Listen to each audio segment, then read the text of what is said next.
palestrante da tarde, Amaury Perusso, respondendo perguntas agora dos delegados. Primeiro eu quero justificar uma coisa. Vocês receberam aqui uma revista e os meus amigos têm dito, mas essa revista está com uma... Eu não estou aqui...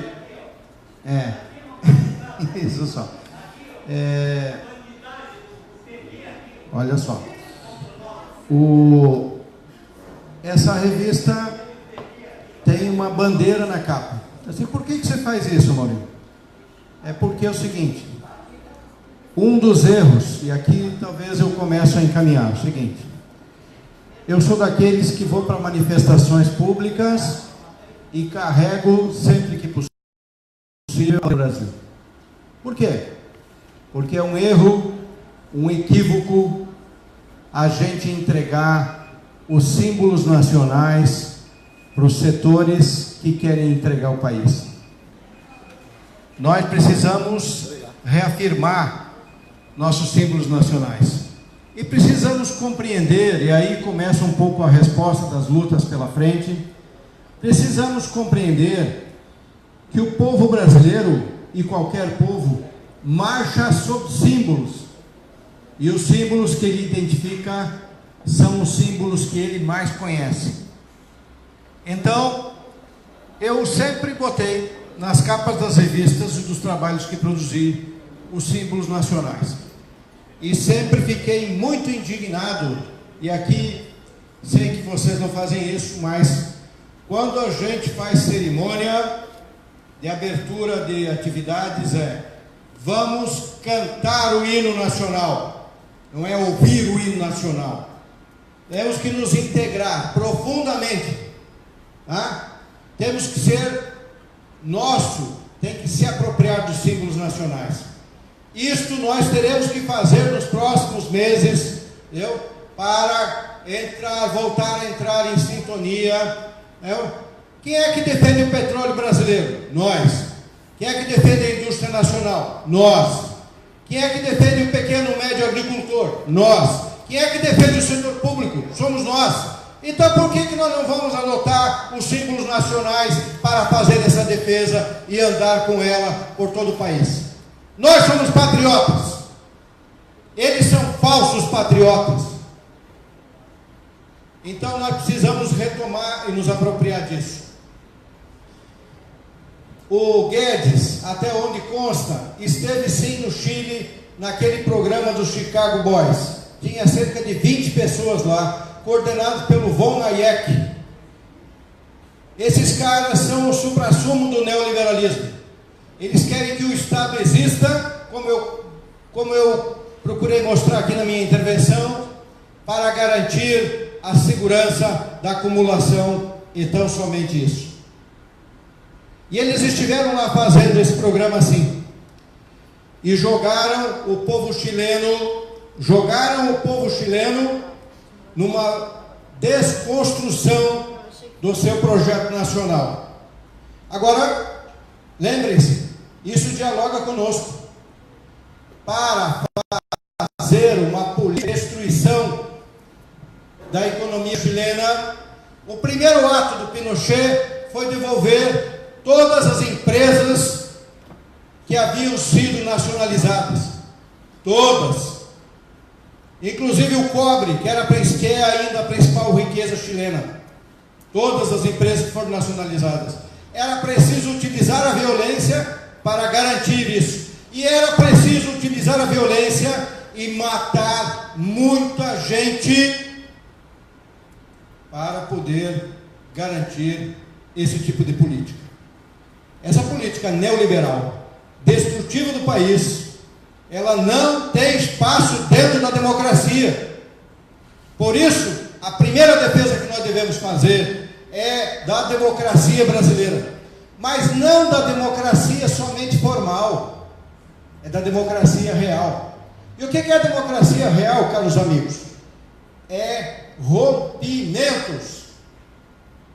Nós não fizemos a reforma agrária no Brasil ainda, e nem começamos a conversar sobre a reforma urbana, e não é de graça que o governo eleito vai dizer assim: agora nós vamos transformar em terrorista quem invadir que maravilha! Não vai transformar os grileiros, os ladrões de terra, os grandes latifundiários que se apropriam das áreas urbanas, que invadem as florestas, os espaços públicos. Esses não são terroristas. Nós, ou o ser humano que não tem casa para morar e que tem que fazer ocupação, esse vai virar terrorista na concepção deles. Então, estas contradições é que nós vamos vivenciar. Então, agora, a questão da Previdência, isso é um ponto importante, me permitam. Seguinte, nós vencemos o abobado do Temer na disputa da reforma da Previdência. Não vencemos? Qual foi a estratégia? A estratégia foi a seguinte: nos juntamos todo o movimento sindical, creditamos a Anfip, né, Associação, a coordenação de um trabalho técnico, que essas páginas com mais de 100 colegas de todo o Brasil, grandes conhecedores da questão de Previdência, que nos deram as condições, nos deram as informações de profundidade. E a partir daí, nós começamos a produzir pequenos vídeos, pequenos comentários, pequenos escritos, e fomos para a disputa pública. E nós vencemos. Tanto que a opinião pública pesquisada disse por 75% dela, portanto 3 em cada 4, que não era razoável fazer a reforma da Previdência nos termos em que estava apresentado. Isso que nós vamos ter que fazer de novo. Só que agora nós já temos um acúmulo, porque nós já mostramos lá tudo o que dava para fazer, para viabilizar uma Previdência pública no Brasil. E o que era o significado dela?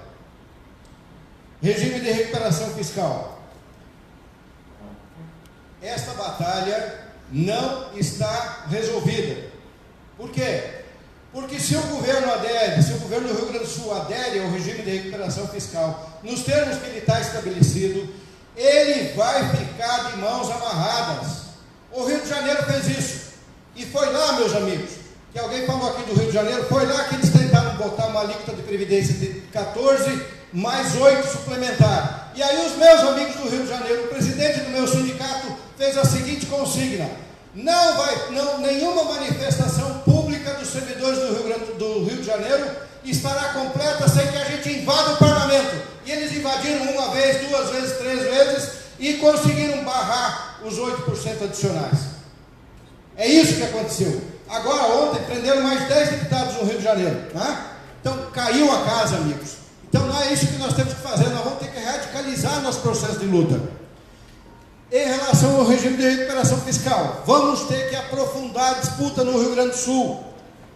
O regime de recuperação fiscal está em andamento no Rio de Janeiro. Foi assinado, estão tentando cumprir. Sabe o que a massa resolveu? É o seguinte: vai ter aumento de servidor. Aí o parlamento aprovou, aí o governador vetou, aí o parlamento derrubou o veto, aí o governador foi lá e botou uma ação direta de inconstitucionalidade para dizer que não pode. E aí o abobado do ministro do STF concedeu o liminar para dizer que não pode. O bicho vai pegar de cima a baixo, como vocês estão vendo.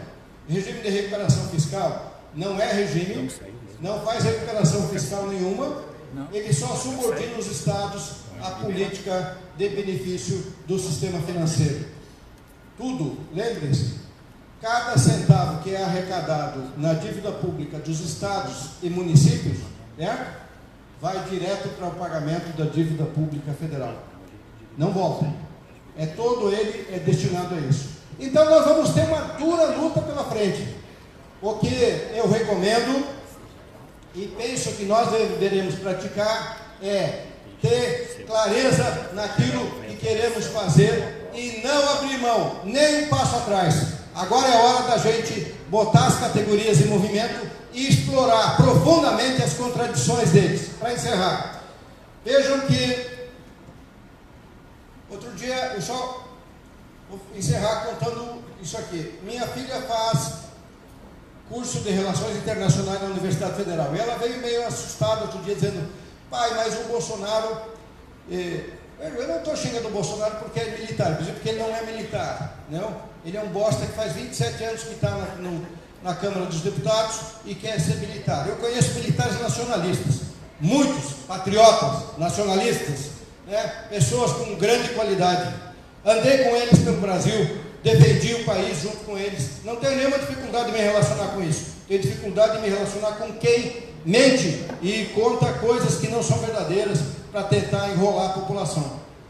Então, feito esse registro, o que eu quero dizer? Minha filha disse, mas vai estar cheio de militar no governo. Falei, ótimo. Por quê? Porque não dá para fazer defesa nacional sem indústria, não dá para fazer defesa nacional sem produzir aço, não dá para fazer defesa nacional sem o povo, não dá para fazer defesa nacional sem economia, não dá para fazer defesa nacional entregando tudo para os banqueiros. Não existe como fazer isso. Vai ter contradições dentro do governo e serão profundas as contradições. Além do nosso enfrentamento, vai ter contradições dentro do governo e a gente tem que ser capaz de enxergar isso, mesmo no governo Collor. E para ajudar a derrubar o Collor, muitos militares nos procuravam e passavam informações para mostrar que eles estavam contrários à política econômica que o cara vinha praticando. Vai ter conflitos aí de novo. Então, o que se trata é da gente não baixar a cabeça. Não é hora de esmorecer. É hora de ficar de pé e fazer um grande enfrentamento a esse processo e sair dele fortalecido, porque as mudanças que o país precisa ainda estão por serem realizadas e nós podemos ser instrumentos dessa realização. Obrigado.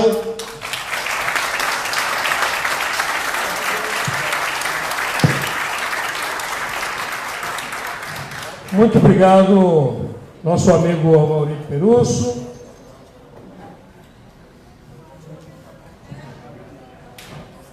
Pela sua belíssima explanação, a palestra, e para informar os colegas que dentro daquele propósito de custo mínimo, a palestra do Amaury também é uma doação da pessoa física dele.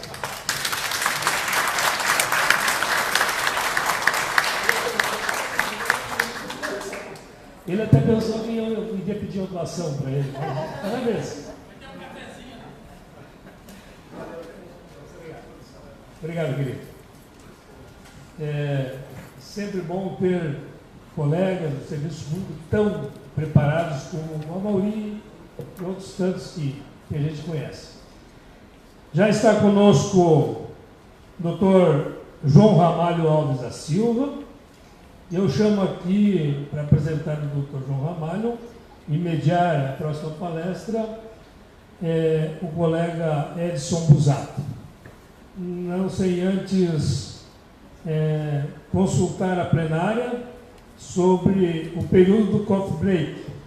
Como atrasamos um pouquinho, estava muito bom o papo com a Amaury, nós propomos que o coffee break inicie-se, então, ao invés de 14h30, às 15 horas, e encerre às 15h30 da mesma forma, a gente diminuindo uns 30 minutos aí, fazendo então de meia hora. Tudo bem, pessoal? Pode ser? Muito bem, então. Passo aqui a palavra para o colega Edson Busato.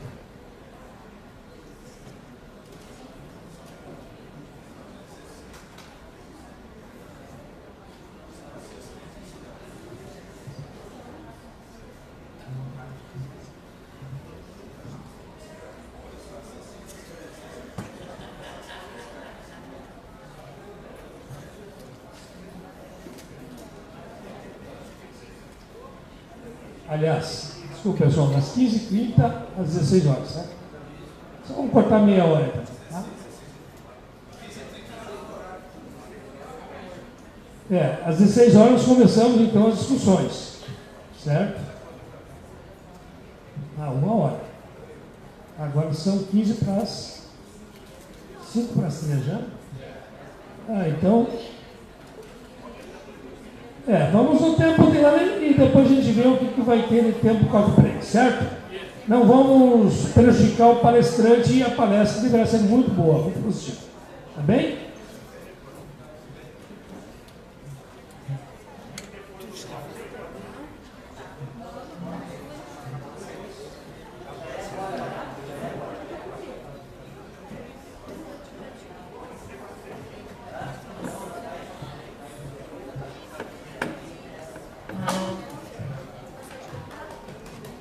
Alô, boa tarde a todos. Dando continuidade às palestras, para falar sobre o futuro do Poder Judiciário à luz do novo constitucionalismo. Convidamos o senhor João Ramalho Alves da Silva, que é doutor em Ciências Jurídicas e Sociais desde 2014, na Argentina pela UMSA, graduado em Direito pela Faculdade de Ensino Superior da Paraíba, FESP, especialista em Processo Civil pela Unisul, bacharel em Pedagogia pela Unip, tem experiência na área de Direito, com ênfase em Direitos Humanos e Direito Constitucional, integrou pelo período de 2 anos o corpo docente do Centro Universitário Paraibano de Educação, Unip, lecionando as disciplinas de Direito Constitucional 1 e 2. Atualmente, realiza pesquisa nas áreas do Direito Constitucional e Direitos Humanos. De imediato, passo a palavra ao palestrante.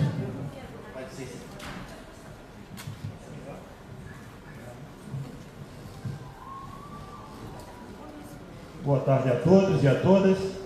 Eu quero agradecer o convite e cumprimentar o Sindjus Rio Grande do Sul, na pessoa de Marco Aurélio, toda a sua diretoria, todos os presentes. É uma honra estar aqui, porque também sou servidor, além de professor, sou servidor com muita honra do Poder Judiciário do Estado da Paraíba, há 38 anos. Quero cumprimentar aqui meu amigo Valdo. Tivemos uma grande caminhada junto à FENAJUDE na época, quando conseguimos implementar, emplacar pela Câmara dos Deputados a PEC 190 em 2 turnos. Isso muito me honrou em participar daquele momento histórico, né? E tentamos ainda estar no Senado, ainda falta concluir no Senado para que tenhamos o Estatuto Único. Mas iniciando o tema, né, que foi proposto, o futuro do Poder Judiciário à luz do novo constitucionalismo. Eu dividi em blocos para que possamos discutir